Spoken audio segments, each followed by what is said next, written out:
And here I am with Olaf Schwantes to talk about what's been going on in your business. You are the first man to join us on this until now exclusive show with female entrepreneurs. And the reason is you are in my VIP mastermind, and this is the second year we're working together. And I felt people needed to hear from you and a man as well.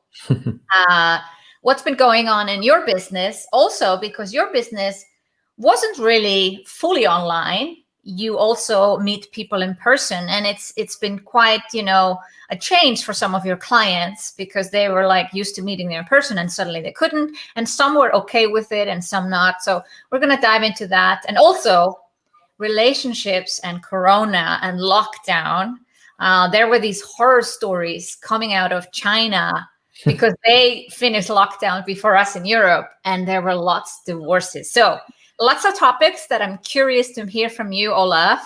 Olaf, first of all, tell us, generally what you do. I know, but my audience wants to know. Yes, of course. Thanks, first of all, for the invitation. And I'm happy that I'm being the first man here.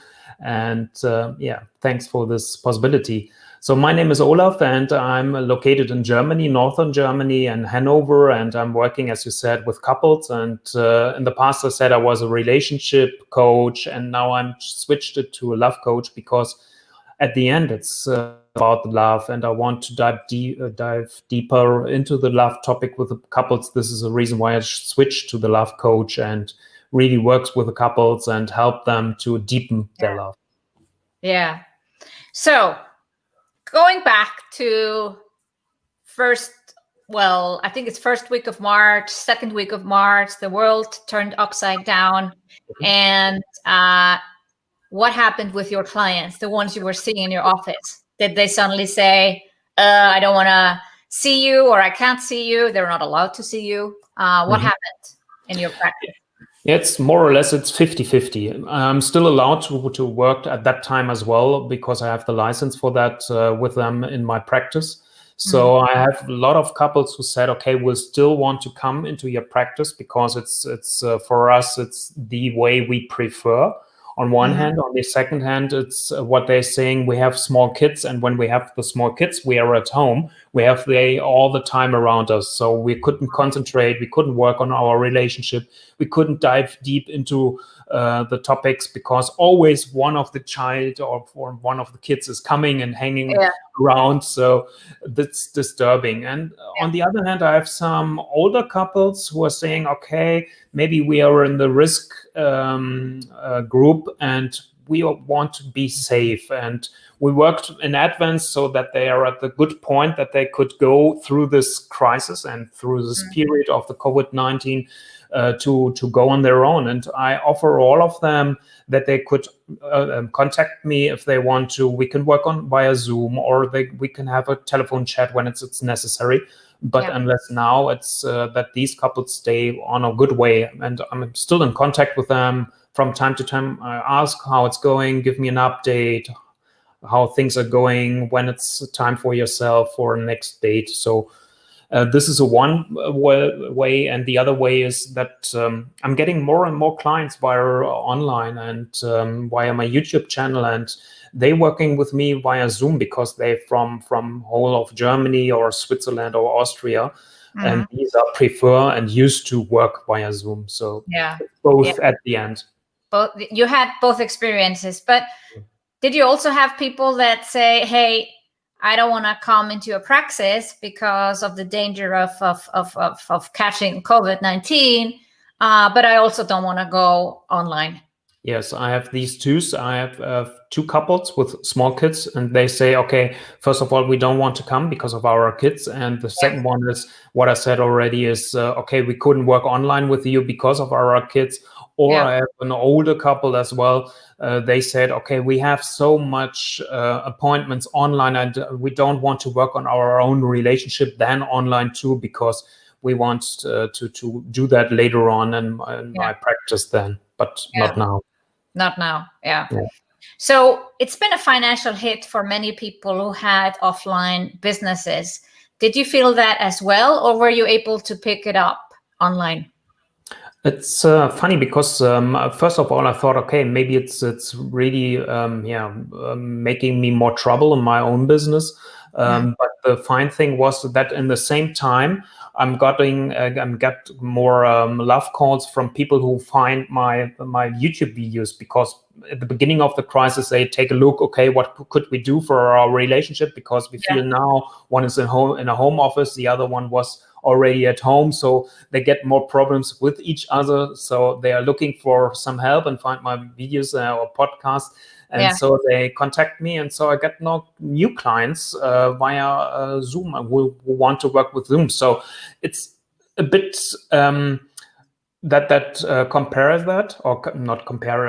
It's that the one is what is going away, new are coming for that. Yeah. But the interesting thing is that it's now the numbers of appointments is going down right now, because we have now the holiday time, and so now I guess it's more that it's going down. But yeah, it's in the crisis in March, in April, in May. I have the normal numbers of appointments in my practice or online. So overall, you were not financially hit because online picked up as offline went away. But now we have the seasonal downtime in any praxis because there's holidays going on. So that's normal. It's got nothing to do with COVID. Yeah. No, this is normal. And I use this time to work on my online courses, which I build up. And I'm currently recreate one. So this is a good time for myself. And I have the time now. That's why I'm happy, because before I don't have the time, and now I use the time to do that. Yeah. No, a lot of people have said they've used the time during Corona that they had, due to less business, to create something new and fix the back end of their system. But now you're having it instead because it's actually summer and vacation time. But did you see people coming out with some struggles? Like we heard these horror stories from China, like lots of people running to the, what do you call, like the office where you can get divorced? Yeah, to the divorce, to the lawyer. Yeah. Did you see any of that? Yes, of course. But I'm always saying it's only one side of a coin. And on the other hand, we don't know how much children, I don't like the name, but how much children we will get from the COVID-19 time. So we don't know how many Corona babies we will have. So we will see that in 7 months or something like that. So it's as always. And yes, I think this time makes it more visible for the couples. Okay, we have here really problems and we couldn't run away anymore. Mostly when they have to work from home. So now it's that they have to face it, and they couldn't run away. They couldn't go to work and say, okay, I'm 8 hours or 9 or 10 hours out. Now they stay together, and so they see more of the problems. But on the other hand, I had some couples too, where this time helps them really to deepen the love. And this is the other chance, what we often not seeing. And as always, when we're looking at the newspaper or the news, we only see the bad news first. Yes. Our mind goes to the bad news. Yeah. And I think it's proven that we need to see 3 times good news against 1 bad news, because our mind is so focused on figuring out everything that's bad. Even after this interview, both of us will be thinking, oh, I should have said that, or I forgot to say that. Yeah, of course. Yeah. Well, I know, well, I work from home, and I'm a lot at home also with my partner, with my husband who is in my business. But also the lockdown, really, you are a lot together 24/7 for 3 months. And it was good for us, actually. I enjoyed it. There's a lot of good quality time instead of me running around, traveling the world. So, yeah, I guess it brought out the best or the worst in people anyway. And you can make the best, like you said, in your own relationship. You don't have the excuses that you don't have the time for the quality time. You have it now, and it's for me, it's always important to say, okay, need some transitions to really go from the work part to the enjoy part, for the me time, what is necessary in my eyes as well, and then the quality time for you as a couple. So to really use these times. And I think this was one of the best things what we could learn in this time, or still could learn. Yeah, absolutely. So moving into the next normal, if this becomes normal, that we maybe go back into lockdown, which I hope not, but it's not looking good right now. So we got to be realistic. But also there's going to be more home office. How do people navigate that, work and, time off? But also you have talked a lot about, business. How does business and love work together? So what are you seeing the potential issues coming up? I think first of all, then it's necessary to really have a deep talk and to look at that time what we had already as a boot camp. Maybe it sounds a little bit weird, I know, but as a boot camp, and say, okay, what happens in that time? What works well for us? What doesn't work so well for us? And what do we have to change? And to use these experience really to say, okay, now we know how it is to have this and to be together 24/7 or something like that. And what is necessary for us to change, and to start with one or maybe two things to change these from the first point. What I said already is to really have transitions. When you work at home, to say, okay, what is a sign for the other one that I could see, okay, the other one is working and I shouldn't disturb him or her. And maybe to use a sign, do not disturb. Yeah, a sign on the door. Actually, I saw that and we ordered it. It's what do you call, like a studio sign? One of bottom. We have it already, but we need an electrician to come and put it, because it needs to be like this. It's a real light that I'm going to put above my door, above my office. So okay, that's maybe a little extreme, but it could be a little. There's like these flags you can put, on your desk, like green and red. Okay, so that's a good idea. So that's one thing people can do. Keep it as easy. You can use it with the electrician, but when it takes time, how long the man or the woman will come, you can use instead the red or the green card or something like that. So make it easy. It's always, I'm a fan of easy, simple things, because then it's a big chance that they really could work. So this is important. Then to look, okay, what kind of rituals the couple will use to make the transition from the work time to the free time, and what is really necessary. Do I need, first of all, some free time for myself, or me time? So to have a walk outside, or to do my exercise, or to read something, or whatever. And on the other hand, then to say, okay, where is the time for quality time, or for the time where they speak as a couple together? And I'm often like, in Germany, we have Tagesschau, the news magazine. So I'm always saying, okay, use this Tagesschau and make a Tagesschau exchange. So only 15 minutes, and exchange at the end of the day about what happens at that day, what was a good one, what was not so good. Do I need something from the other one? And keep it only with the 15 minutes. And after 15 minutes, stop that, and then relax and enjoy the evening. And don't talk about work or something like that. And because then you can really enjoy this time. So these transitions to go over from the one working part to the free time, it's so important. And I'm often, you know that already, I'm often recommend to use the Lafak for that, and to really go into the near. And it's the Lafak, it's the easiest thing what you can do to come into near with your partner, and it's to hold each other for 1 minute and don't talk at that time, only to hold and to feel and to breathe together, to get a feeling, okay, how I am feeling on my own, how do I feel with my partner, and then you can go into your free time. That sounds like a wonderful advice. And then it's to get into the habit of doing this every day, every working day at least. Yeah. When you leave your home and go to work. Yeah. Only when you leave the room and go to the other one. Living room or wherever you have your desk. Yeah, whatever. Yeah, to really use it and to really put that, because we shouldn't underestimate what it makes for our mind. And it's really necessary to train our mindset and to really have a look, as you said. Okay, after this interview, we will look both at that and say, okay, oh no, we forgot that, or something like that.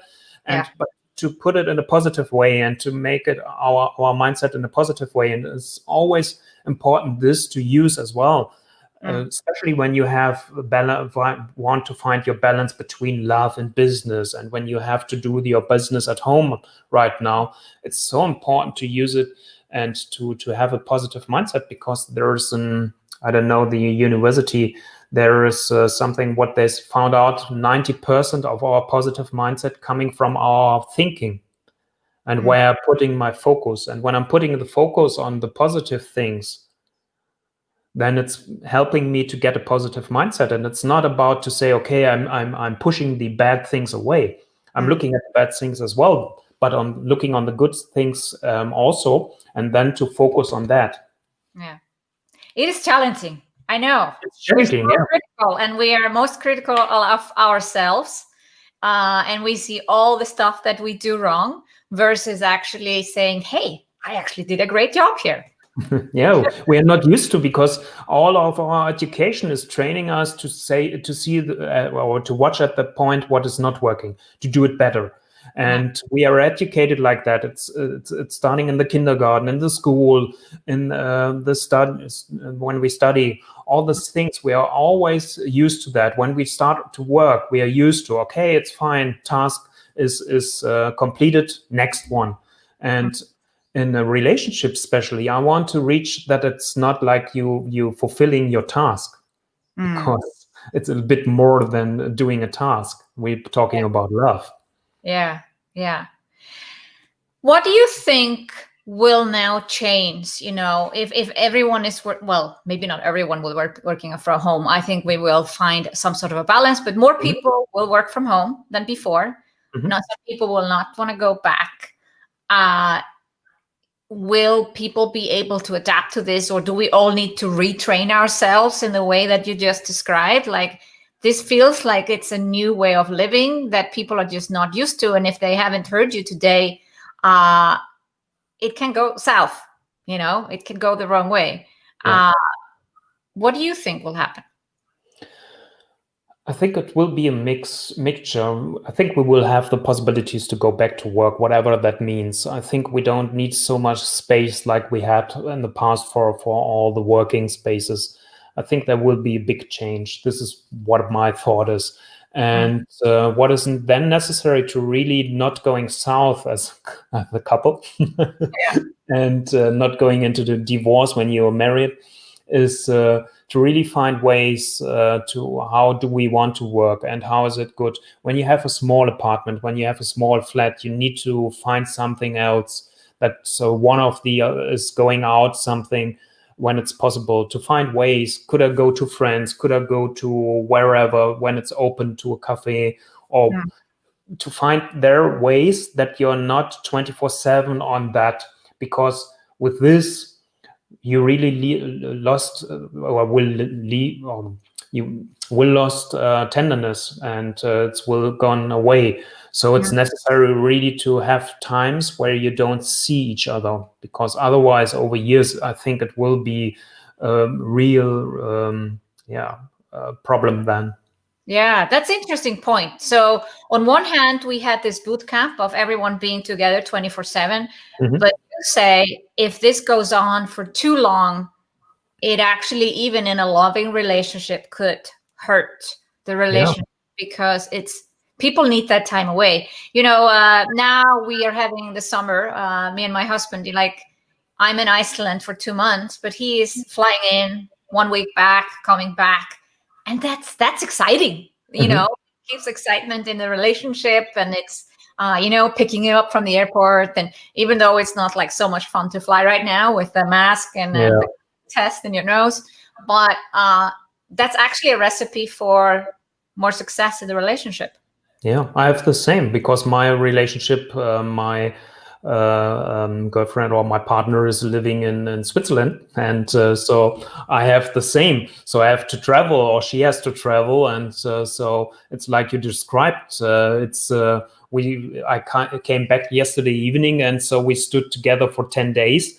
And then on the 21st of August, I will drive again down to Switzerland, and then on the 30th we will come back together. So you can make it in a good way. So, but not everybody has now how it's called, Fernbeziehung. I miss the word. Yeah, no, a long distance relationship. Yeah. So and that's also not good forever.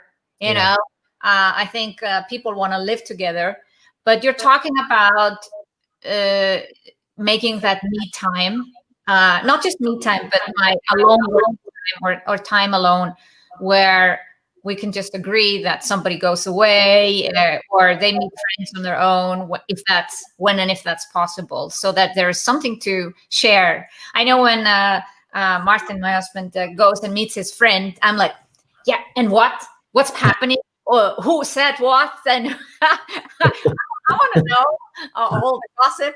And I wasn't there, and I don't necessarily want to meet them, but still having something to share, I guess. Yeah, and it's important because not every human is the same. So this is what I said when I'm talking about, okay, it's necessary to have a serious talk, and I don't mean it in a bad way, a serious talk about the needs and the wishes. Because otherwise you're living your relationship, and it's like when you're doing a car drive without navigation. So you don't have, when you put it and when you talk about your wishes and your needs, then you have the possibility to really find something what is the we in the me, and to find a we, and how you want to build that, how is it what you want to really live into a relationship. And I think this is necessary, and this is necessary as well in this special time to really have this talk. And then it's a great chance for every couple to find new ways and to find a deeper way to each other.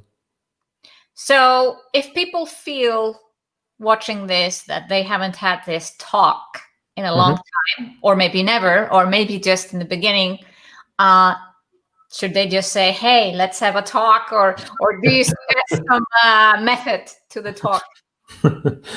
It's normally you say, okay, when somebody's coming and say, okay, we have to talk, then normally it's up to the point that somebody wants to separate. So I don't recommend this way. So but on the other hand, it's really, first of all, to get clear, okay, what is important for me, and to say, okay, I want to talk about with you our relationship and how we could improve that. So to really give it a topic, and not to say only we have to talk, because when you say, okay, we have to talk, you don't know, okay, what's coming up. But on the other hand, then to say, okay, I want to improve our relationship, and with that, or for that, I want to talk with you. And I don't know what really, but to really start. And it's always the first step. You know that it's for every interview, or when you have a job interview in the past, it's always the first minute what is really where you say, okay, I'm not sure how it's working, and do I find the right words or whatever. And so I always say, okay, only think about the first sentence, what you want to say, and the rest, trust yourself that it's coming up, what it's necessary. And don't think too much, because then you are too much in your head, and you're not in your heart. Yeah. So your suggestion now is that people have this talk, especially because of everything that's going on and people staying a lot together at home.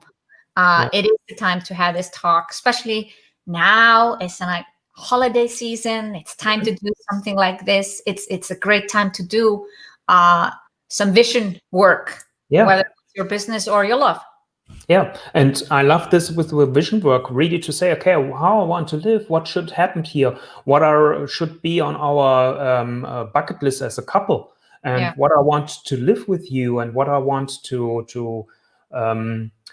see with you in our relationship, and not and it must be a talk what is heavy. It could be light, it could be fun.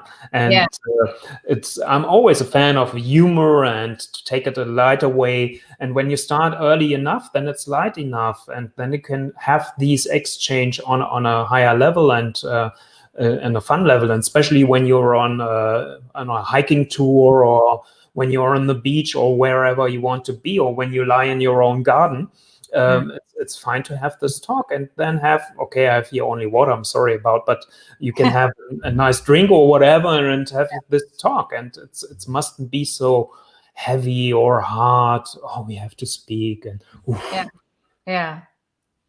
But it's important to have it, because then we can build a good relationship and make sure our business continues growing as well. Yeah. But after the talk, then it's necessary to really do the things. And so, as I'm always saying, don't make too much things what you want to change. Only pick 1, 2, or maybe 3 points, because otherwise we have always this New Year's things that you say, okay, I want to change 10 things this year. And at the end, or in February or latest March, you find, okay, I couldn't reach that. So you leave them all. And so I'm saying, okay, 1, 2, or 3 things, and then go serious with that and make new experiences. This is necessary. Make new experiences, and then talk about that 2 weeks or 3 weeks later and say, okay, how it's going for you? It's fine. Do we have to implement something else or whatever?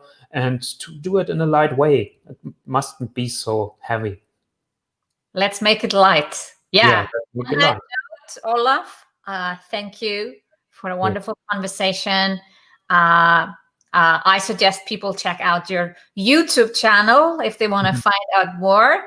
And Olaf, thank you for being on the show today. Yeah, thank you for having me, Sigrun. It was a pleasure.